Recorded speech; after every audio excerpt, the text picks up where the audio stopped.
สวัสดีครับท่านผู้มีเกียรติที่เคารพครับวันที่1 สิงหาคมเป็นวันฉลองนักบุญอัลฟองโซเดลิโกเรผู้ตั้งคณะพระมหาไทยนักบุญอัลฟองโซเป็นผู้ที่มีความเก่งและความดีมากมายวันนี้ขอนำเสนอมิติการเป็นนักเขียนนักบุญอัลฟอนโซเกิดเมื่อปีค.ศ.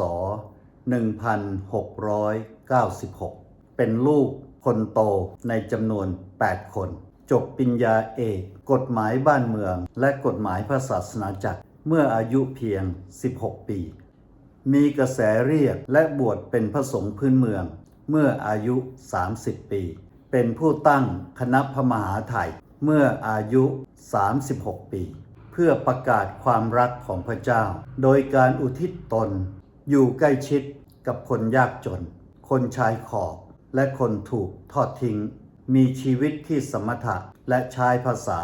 เข้าใจง่ายเพื่อให้ทุกคนทุกฐานันดรเข้าใจความรักของพระเจ้า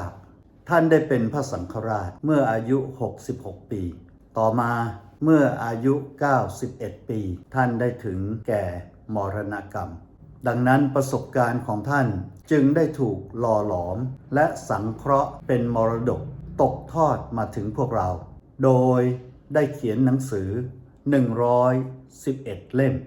ท่านนักบุญได้เป็นนักปราชญ์ของพระศาสนาจักรและได้รับยกย่องว่าเป็นบุรุษแห่งศตวรรษที่ 18 และได้รับสมัยนามเทียบเท่านักบุญออกัสตินในสมัยของเราหนังสือ5 เล่มขอนำเสนอได้แก่ 1. เทววิทยาศิลธรรมซึ่งเป็นชุดมีอยู่ 9 เล่มท่านเขียนตั้งแต่เมื่ออายุ 52 ปีใช้เวลาเขียนถึง 37 ปีจนท่านอายุ 89 ปีหนังสือชุดนี้ครอบคลุมทุกเรื่องในชีวิตของคริสตชนคาทอลิกในเล่มที่ 8 เกี่ยวกับศีลอภัยบาปการคืนดีกับพระเจ้าท่านได้แนะนำพระสงฆ์จะต้องใช้ทั้งศาสตร์และศิลป์ทุกแขนงเพื่อจะช่วยให้ผู้ที่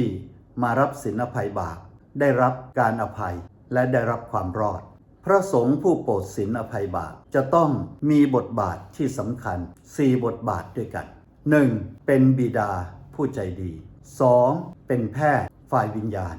3. เป็นครูผู้สอนและ 4. เป็นผู้ตัดสิน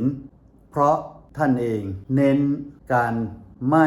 ติดยึดกับตัวบทกฎหมายของพระศาสนาจักรเพียงอย่างเดียวแต่จะต้องรับรู้ว่ามโนธรรมของแต่ละคนนั้นเป็นอย่างไร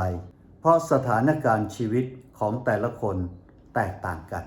หนังสือเล่มที่ 2 คือเฝ้าศีลมหาสนิทท่านได้เขียนเมื่อท่านอายุ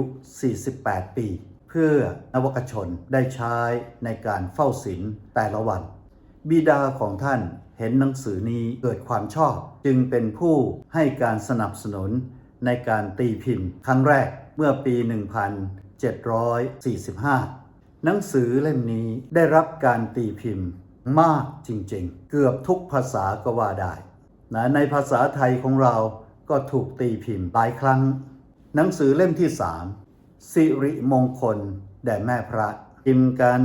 มากกว่า 1,000 ครั้งถือว่าเป็นมารีวิทยาที่สมบูรณ์ท่านได้รวบรวมบทเทศตลอดเวลา 20 ปี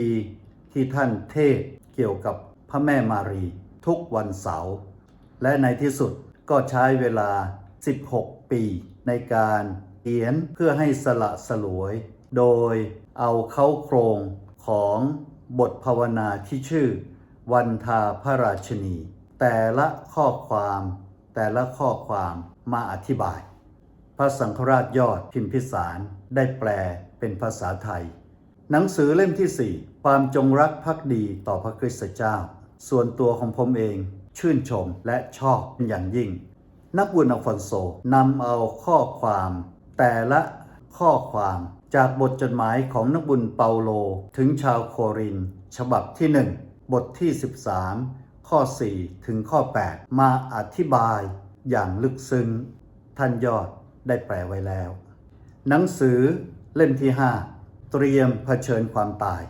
ท่านเขียนหนังสือเล่มนี้เมื่อท่านอายุ